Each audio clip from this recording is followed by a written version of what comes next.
Assalamualaikum warahmatullahi wabarakatuh. Selamat pagi anak-anak. Gimana kabar kalian hari ini? Semoga sehat dan selalu dilindungi oleh Allah. Hari ini saya akan menjelaskan tentang bab 3, yaitu perumusan dan pengesahan UUD NRI tahun 1945. Di pertemuan yang ke-11 ini, nanti saya akan menjelaskan tentang poin C dan D, yaitu yang poin C, arti penting UUD NRI 1945 bagi bangsa dan negara Indonesia. Poin D, peran tokoh perumus UUD NRI tahun 1945. Arti pentingnya UUD NRI 1945 bagi bangsa dan negara Indonesia. UUD 1945 mengatur tentang kehidupan bangsa dan negara Indonesia. UUD 1945 ini berisi aturan dasar kehidupan bernegara di Indonesia. Semua peraturan perundang-undangan yang berlaku di Indonesia tidak boleh bertentangan dan harus berpedoman pada UUD 1945. Semua warga negara Indonesia harus patuh pada ketentuan yang terdapat dalam UUD 1945 agar kehidupan berbangsa dan bernegara dapat berjalan dengan tertib dan teratur.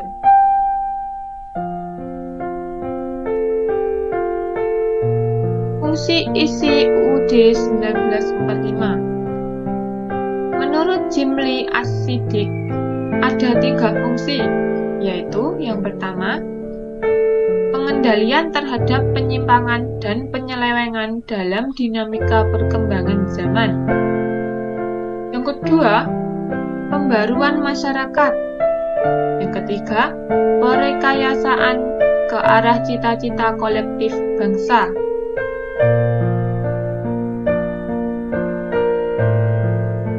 Dalam pembukaan UUD 1945 terdapat 4 pokok pikiran. Pokok pikiran yang pertama, yaitu negara kesatuan adalah negara yang melindungi segenap bangsa Indonesia dan seluruh tumpah darah Indonesia. Pokok pikiran yang kedua, negara bertujuan mewujudkan keadilan sosial bagi seluruh rakyat Indonesia. Pokok pikiran yang ketiga, negara berkedaulatan rakyat berdasarkan atas kerakyatan dan permusyawaratan atau perwakilan. Pokok pikiran yang keempat, negara berdasarkan atas ketuhanan yang Maha Esa menurut dasar kemanusiaan yang adil dan beradab.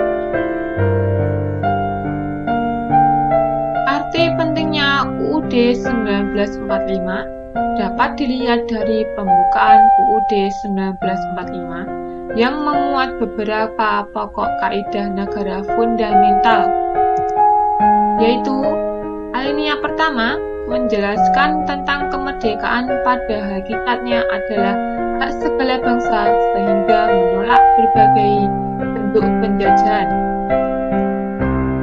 Alinea yang kedua menjelaskan bahwa kemerdekaan itu harus diperjuangkan dalam suatu pergerakan sampai ke pintu gerbang kemerdekaan.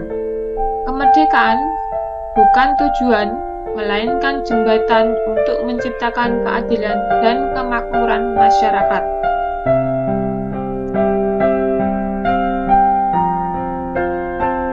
Alinea ketiga berisi pernyataan bahwa kemerdekaan Indonesia tidak semata hasil perjuangan bangsa, tetapi juga rahmat Tuhan Yang Maha Esa.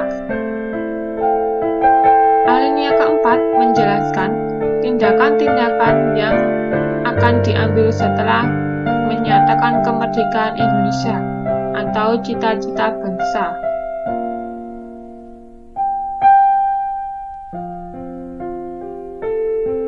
UUD 1945 memiliki kedudukan. yaitu yang pertama, UUD bersifat mengikat terhadap pemerintah, setiap lembaga negara masyarakat, dan setiap warga negara Indonesia. Yang kedua, berisi norma-norma sebagai sebuah dasar dan garis besar hukum dalam penyelenggaraan negara yang harus dilaksanakan dan ditaati. Yang ketiga, UUD merupakan sumber hukum tertulis atau tertinggi. Setiap produk hukum, yaitu seperti UU, PP, Perpres, dan Perda, dan setiap kebijakan pemerintah harus berlandaskan UUD 1945. Yang keempat, sebagai alat kontrol, yaitu mengontrol apakah norma hukum yang lebih rendah sesuai dengan ketentuan UUD 1945.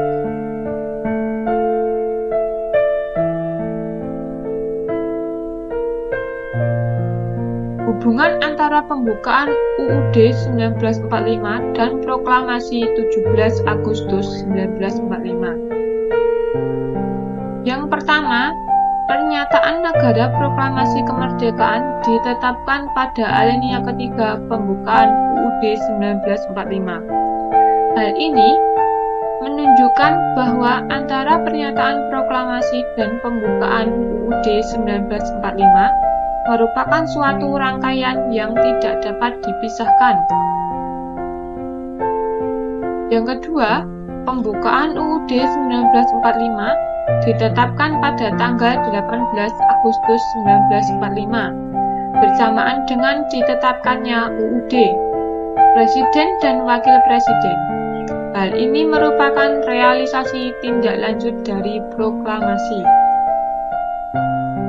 Yang ketiga, pembukaan UUD 1945 pada hakikatnya merupakan suatu pernyataan yang lebih terperinci dari cita-cita luhur yang menjadi semangat pendorong ditegakkannya kemerdekaan.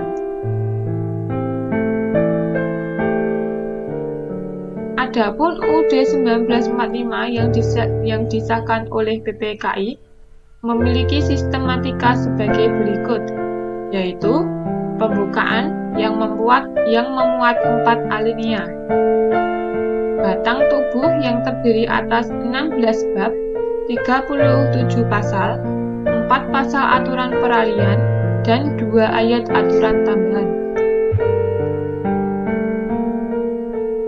Peran tokoh perumus UUD NRI tahun 1945, yaitu yang pertama, saling menghargai dan menghormati setiap pendapat serta bersikap toleransi selama sidang BPUPKI.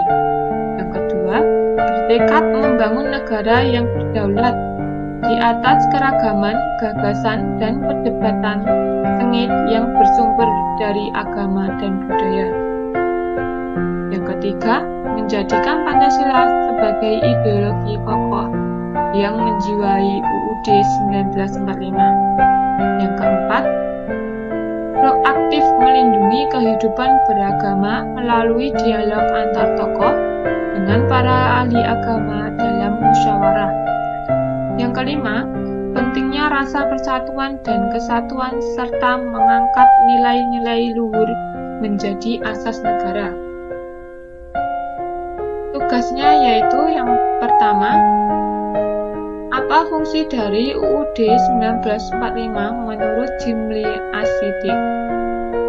Yang kedua, jelaskan arti penting UUD 1945 yang dapat dilihat dari pembukaan UUD 1945 pada alinea kedua.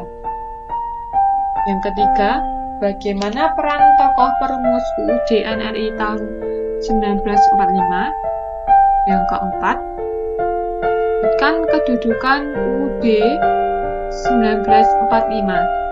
Yang kelima, bagaimana hubungan antara pembukaan UUD 1945 dan Proklamasi 17 Agustus 1945? Jangan lupa dikerjakan di lembar soal jawaban dan ditulis nama, kelas, dan nomor absen.